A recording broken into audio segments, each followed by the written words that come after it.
Hello everyone, welcome back. कैसे हैं आप लोग? आशा करते हैं आप लोग बहुत अच्छे होंगे। डियर स्टूडेंट्स, आज की इस क्लास के साथ हम अप्लाइड मैथ थर्ड की स्पेशल क्लास स्टार्ट कर रहे हैं। डियर स्टूडेंट्स, आज से आपको अप्लाइड मैथ थर्ड की रेगुलर क्लास रात को 9 बजे मिलेगी। आप सभी लोगों की प्रिपरेशन बेहतर तरीके से कराऊंगा।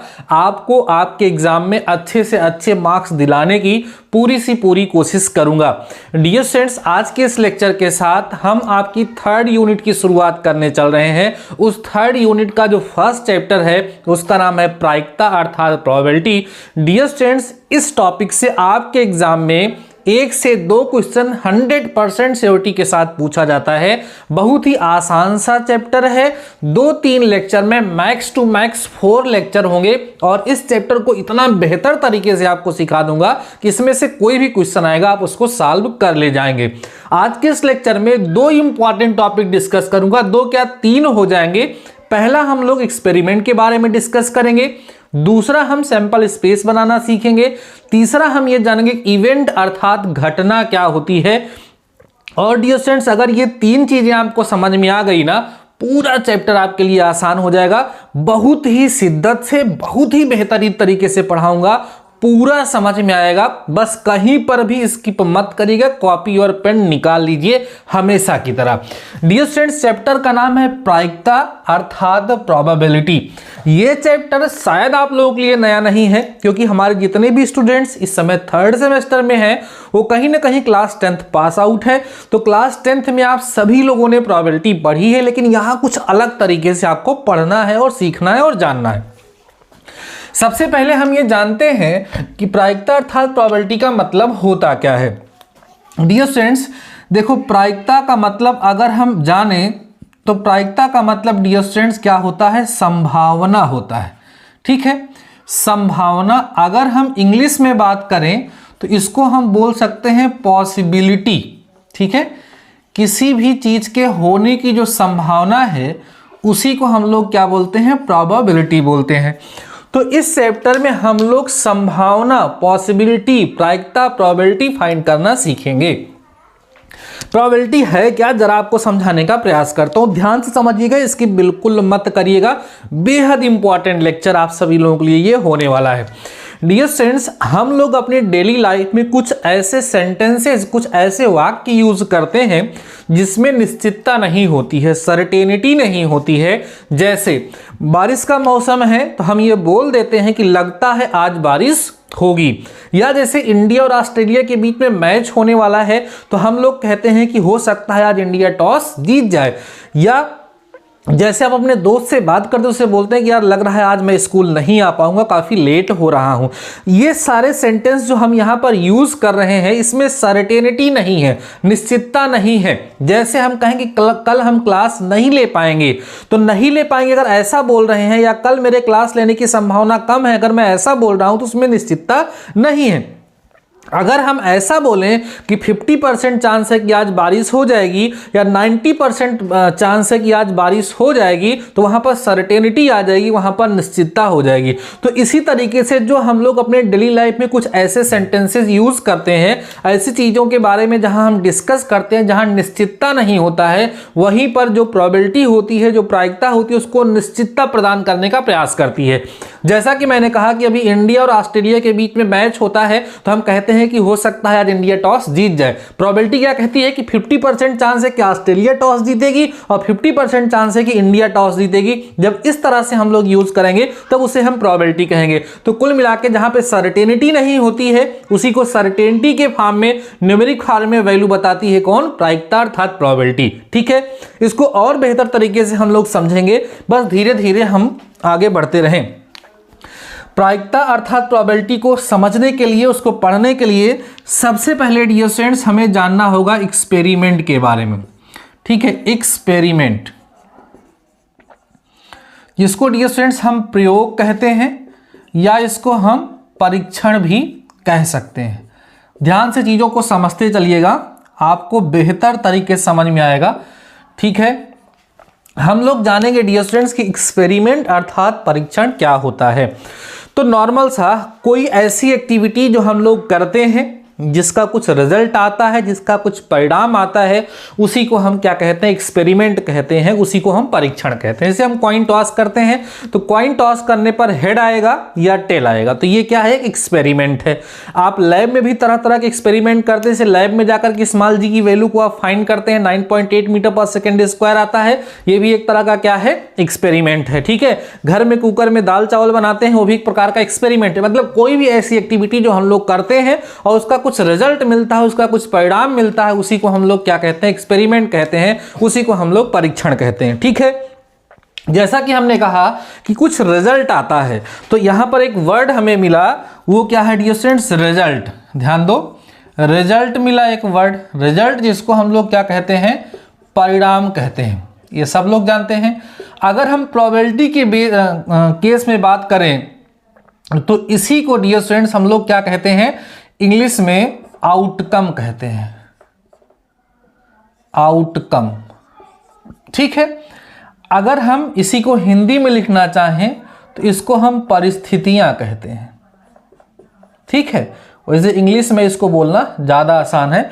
तो किसी भी एक्सपेरिमेंट के जो रिजल्ट्स होते हैं, जो उसके परिणाम होते हैं, प्रोबेबिलिटी के केस में उसे हम आउटकम बोलेंगे, या अगर हिंदी में उसे हम बोलना चाहें तो क्या बोलेंगे, परिस्थितियां बोलेंगे। ठीक है, on the basis of results या outcome the experiments are divided into types. Experiment को दो तरह से डिवाइड किया जाता है, जरा देखिए कौन कौन सा।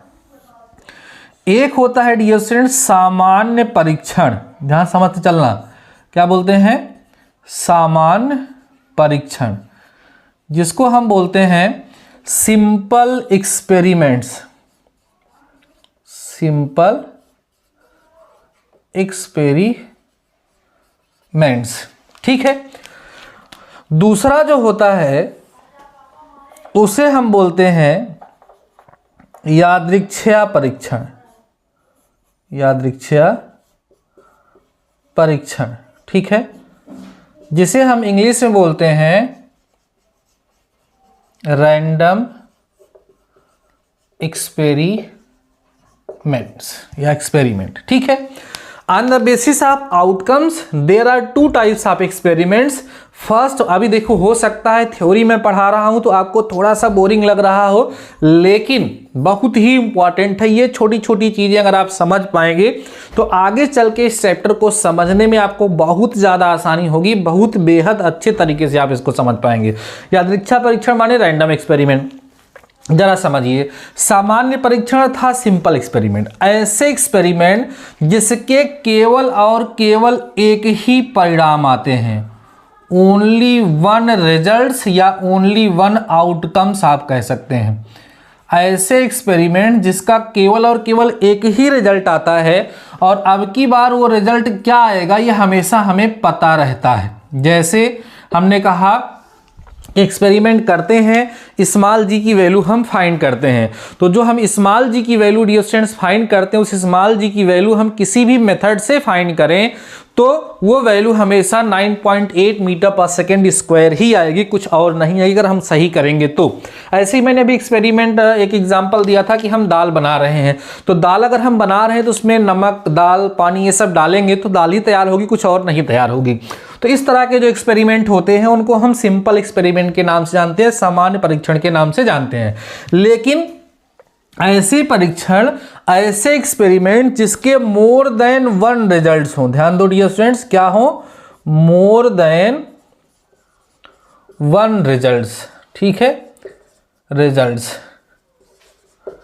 ऐसे परीक्षण, ऐसे एक्सपेरिमेंट जिसके एक से अधिक परिणाम आते हैं, मोर देन वन रिजल्ट्स आते हैं, उसे हम रैंडम एक्सपेरिमेंट या यादृच्छिक परीक्षण के नाम से जानते हैं। जरा अब एग्जाम्पल समझते चलिए इसका। एग्जाम्पल क्या है, tossing a coin, tossing a coin, एक सिक्के को उछालना। दूसरा थ्रोइंग अ डाई, एक पासे को फेंकना। ये जो आपके सामने हमने एग्जाम्पल लिखा, ये सारे एग्जाम्पल किसके हैं डियर स्टूडेंट्स, ये सारे के सारे एग्जाम्पल रैंडम एक्सपेरिमेंट के हैं, यादृच्छिक परीक्षण के एक्सपेरिमेंट आपके सामने यहां पर लिखे गए हैं। बात समझ में आ रही है, क्लियर हो रहा होगा सभी लोगों को। तो आपको समझ में आ गया कि ऐसे एक्सपेरिमेंट, ऐसे परीक्षण जिसके केवल और केवल एक ही परिणाम होते हैं, एक ही रिजल्ट होता है, उसे हम लोग क्या बोलते हैं, सिंपल एक्सपेरिमेंट बोलते हैं। जिसके एक से अधिक परिणाम आते हैं, एक से अधिक आउटकम आते हैं, उसे हम क्या बोलते हैं, रैंडम एक्सपेरिमेंट या यादृच्छा परीक्षण के नाम से जाना जाता है। जब हम यादृच्छा परीक्षण की बात करते हैं, रैंडम एक्सपेरिमेंट की बात करते हैं, तो रैंडम एक्सपेरिमेंट के जो रिजल्ट्स आते हैं वो एक से अधिक आते हैं, आपको समझ में आ गया। और जो एक से अधिक रिजल्ट्स आते हैं उसमें से अब की बार क्या आएगा ये पता नहीं होता है। जैसा कि मैंने कहा कि टॉसिंग या कॉइन, जब एक सिक्के को हम उछालते हैं तो हेड आएगा या टेल आएगा, दो आउटकम्स होते हैं, दो रिजल्ट्स होते हैं, और अब की बार क्या आएगा ये हमें पता नहीं होता है। तो आई होप इतनी चीजें आप सभी लोगों को समझ में आ गई होंगी कि रैंडम एक्सपेरिमेंट क्या होता है। Random experiment are that experiments in which there are more than one outcomes and which will come at any time we can not explain before. पहले हम लोग एक्सप्लेन नहीं कर सकते हैं कि अब की बार क्या आएगा। जिसके एक से अधिक आउटकम होंगे उसी को हम लोग क्या बोलेंगे, रैंडम एक्सपेरिमेंट बोलेंगे। अब जरा सुनिए, अभी हम लोगों ने ये देखा कि रैंडम एक्सपेरिमेंट ऐसे एक्सपेरिमेंट हैं जिनके एक से अधिक परिणाम आएंगे और अब की बार क्या आएगा ये हमें नहीं पता होता है। तो प्रोबेबिलिटी क्या करती है, वो ये बताने का प्रयास करती है कि जो रैंडम एक्सपेरिमेंट है, उस रैंडम एक्सपेरिमेंट्स के जो आउटकम्स हैं, उस आउटकम्स में अब की बार कौन सा आएगा कौन सा नहीं आएगा, इसी को हम लोग पता करते हैं प्रोबेबिलिटी में। इसीलिए आप ये दिमाग में अब बैठा लीजिए कि हमें इस चैप्टर के अंतर्गत रैंडम एक्सपेरिमेंट अर्थात यादृच्छिक परीक्षण के बारे में स्टडी करना, उसके बारे में अध्ययन करना है। इतनी बात सबको समझ में आ गई। अगला टॉपिक जो है डियर स्टूडेंट्स, वो है हमारा प्रतिदर्श समष्टि। टॉपिक है हमारा प्रतिदर्श समष्टि। ध्यान देना, जिसको हम इंग्लिश से बोलते हैं dear students sample space. Sample space, ठीक है, प्रतिदर्श समष्टि। चलिए समझते हैं कि ये क्या होता है। डियर स्टूडेंट्स, अभी मैंने आपको बताया कि जो रैंडम एक्सपेरिमेंट होता है उसके मोर देन वन आउटकम्स होते हैं। तो किसी भी रैंडम एक्सपेरिमेंट्स के जो आउटकम्स होते हैं, उनके जो रिजल्ट्स होते हैं, उनका जो कलेक्शन होता है उसी को उसका सैंपल स्पेस कहा जाता है। तो क्या कह सकते हैं, the collection of all the outcomes, ध्यान देना, outcomes of any random experiment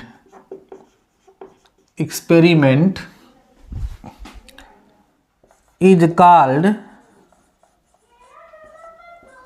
its sample space। समझ गए? किसी भी रैंडम एक्सपेरिमेंट के जो आउटकम्स होते हैं उनका कलेक्शन, उनका क्या कहलाता है, सैंपल स्पेस कहलाता है।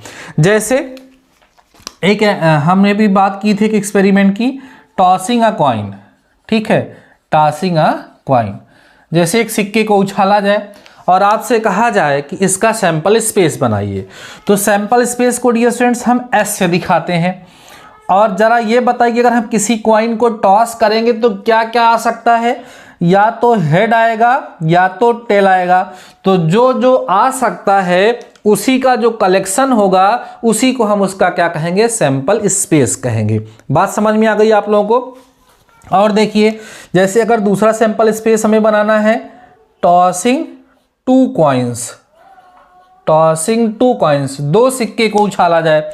दो सिक्के को उछालेंगे तो क्या होगा डियर स्टूडेंट्स, या तो दोनों पर हेड आएगा, या तो पहले पर हेड दूसरे पे टेल आएगा, या पहले पे टेल दूसरे पे हेड आएगा, या दोनों पे क्या आ जाएगा, टेल आ जाएगा। तो ये जब दो कॉइन को टॉस किया गया तब उसका सैंपल स्पेस बन गया। मींस जो एक्सपेरिमेंट हम कर रहे हैं उसके क्या क्या रिजल्ट्स हो सकते हैं, उसकी क्या क्या पॉसिबल कंडीशंस हैं, उन्हीं का जो कलेक्शन होगा, उनका जो समुच्चय होगा, उसी को हम सैंपल स्पेस कहेंगे और इसको हम कैपिटल एस से रिप्रेजेंट करेंगे। ये मैं आपको यहां समझाने का प्रयास कर रहा हूं। अगर मान लीजिए यहीं पर कह दिया जाए tossing three coins, tossing three coins, ठीक है, 3 सिक्कों को अगर उछाला जाए तब क्या होगा?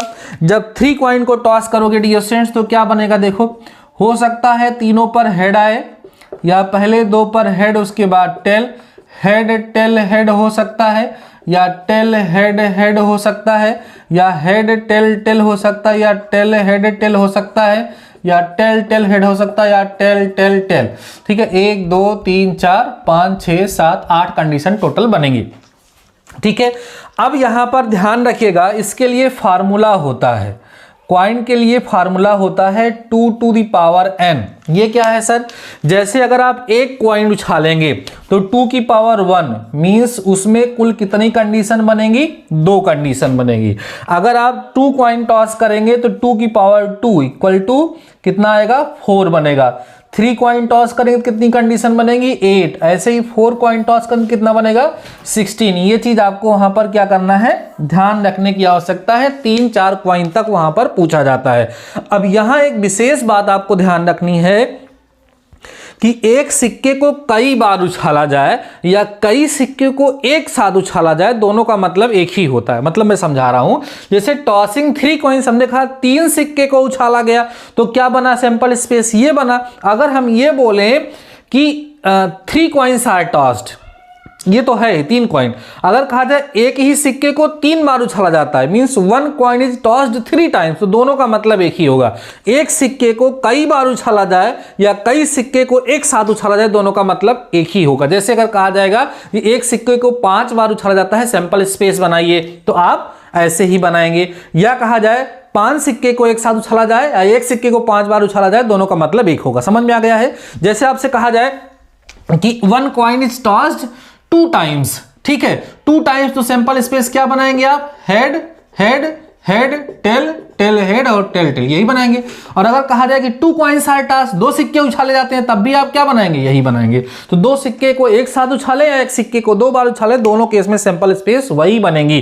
तो आई होप आपको समझ में आ गया होगा कि सैंपल स्पेस कैसे बनाया जाता है। सैंपल स्पेस का मतलब जिस भी एक्सपेरिमेंट की हम बात कर रहे हैं, उस एक्सपेरिमेंट की टोटल पॉसिबिलिटीज क्या है, टोटल कंडीशंस क्या है, क्या क्या हो सकता है, उसी का कलेक्शन उसका सैंपल स्पेस कहलाता है। ठीक है, नोट कर लिए होंगे आप लोग। जैसे यहां पर हम लोगों ने बात करा किस चीज की? यहां पर हमने बात करा क्वाइन को टॉस करने की। इसी तरीके से हम डाई थ्रो करने की ही बात कर सकते हैं। जैसे अगर कहा जाए कि एक पासे को फेंका जाता है, जब पासा फेंका जाएगा तो क्या क्या आ सकता है? ठीक है, 1 2 3 4 5 6, ये सैंपल स्पेस बन गया।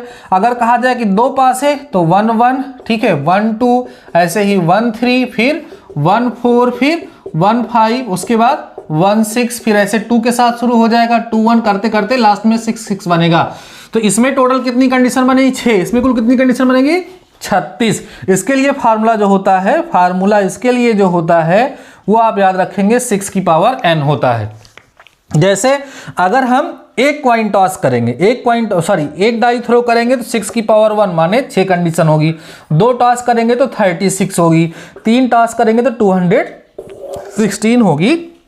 इसको आप लोगों को ध्यान में रखना है। ऐसे किसी भी कंडीशन की वो बात करेगा, ठीक है, ऐसे वो किसी भी कंडीशन की बात करेगा और उसके लिए हमें सैंपल स्पेस बनाना होगा। तो हम सैंपल स्पेस कैसे बनाएंगे? उसके लिए हम लोग देखेंगे टोटल पॉसिबिलिटीज क्या हैं।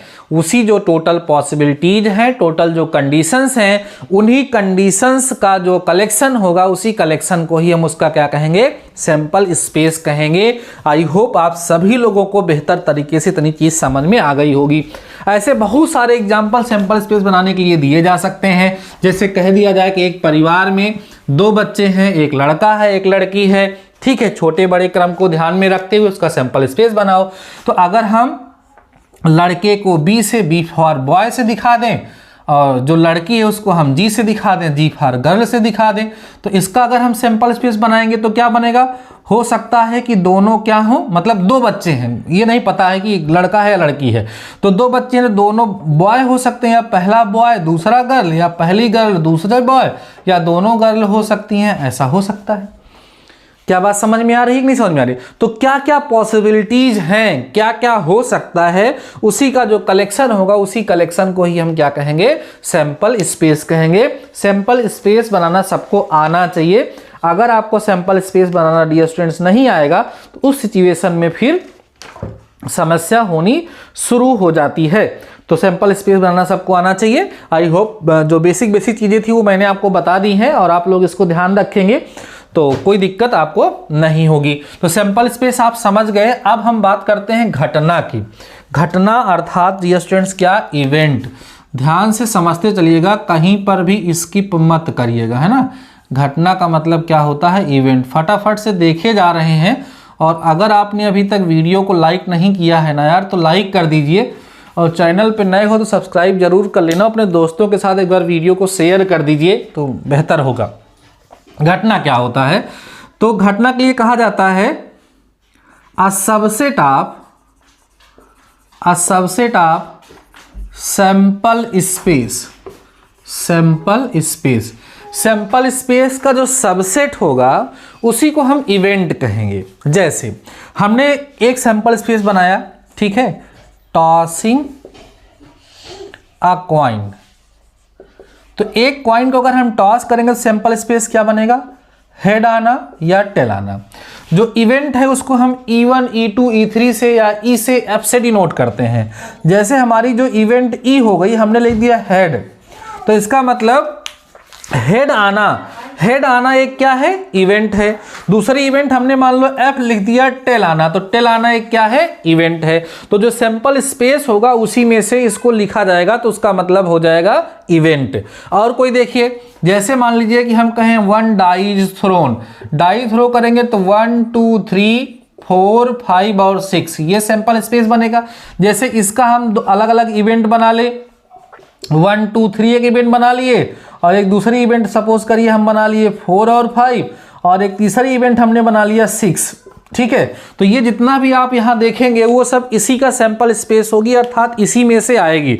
जरा आप विचार करिए कि जब हम कोई डाई थ्रो करेंगे, ठीक है, जब हम कोई पासा फेंकेंगे तो जो पासा है उसमें एक साथ सारे अंक तो आएंगे नहीं, कोई एक ही अंक आएगा। तो अब जरा आपको समझना है कि जैसे ये सैंपल स्पेस हो गया तो ये क्या हो गया डियर स्टूडेंट्स, इसके रिस्पेक्ट में एक इवेंट हो गई, ठीक है ना। बात समझ में आ रही, जैसे ये इसका सबसेट होगा तो ये इसकी क्या कहलाएगी, इवेंट होगी। अब यहां पर आपको समझना है अकरेंस ऑफ अ इवेंट। ध्यान दो, ध्यान देना dear students, occurrence of any event, occurrence of any event, किसी घटना का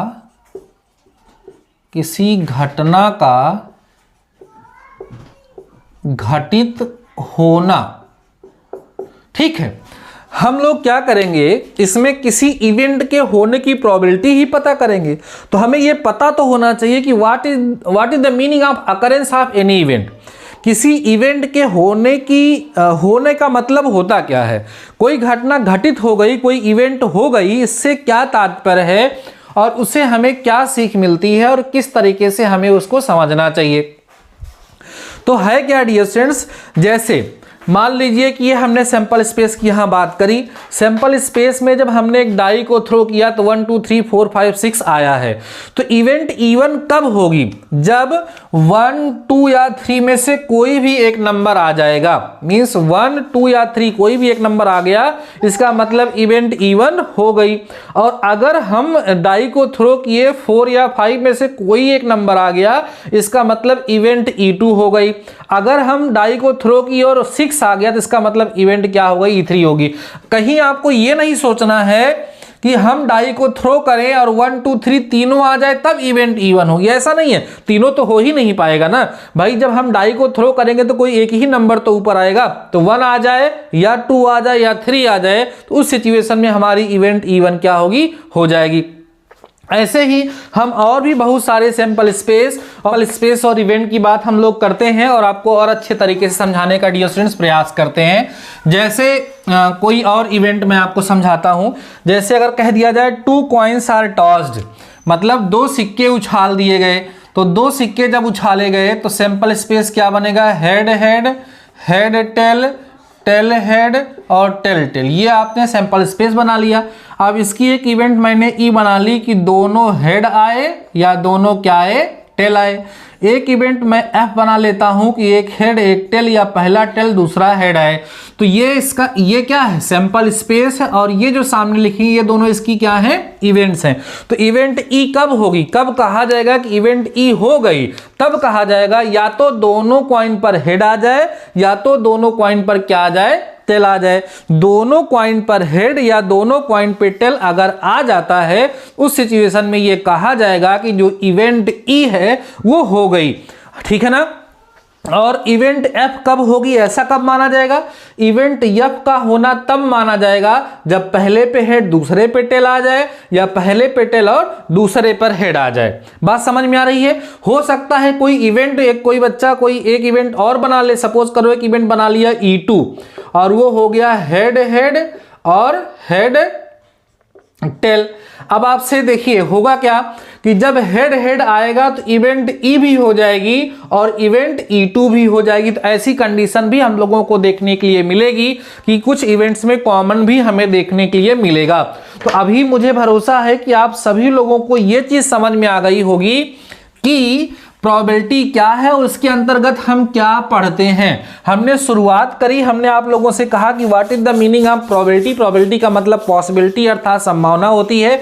हम अपनी डेली लाइफ में बहुत सारे वर्ड्स ऐसे यूज करते हैं जिसमें सर्टेनिटी अर्थात निश्चितता नहीं होती है।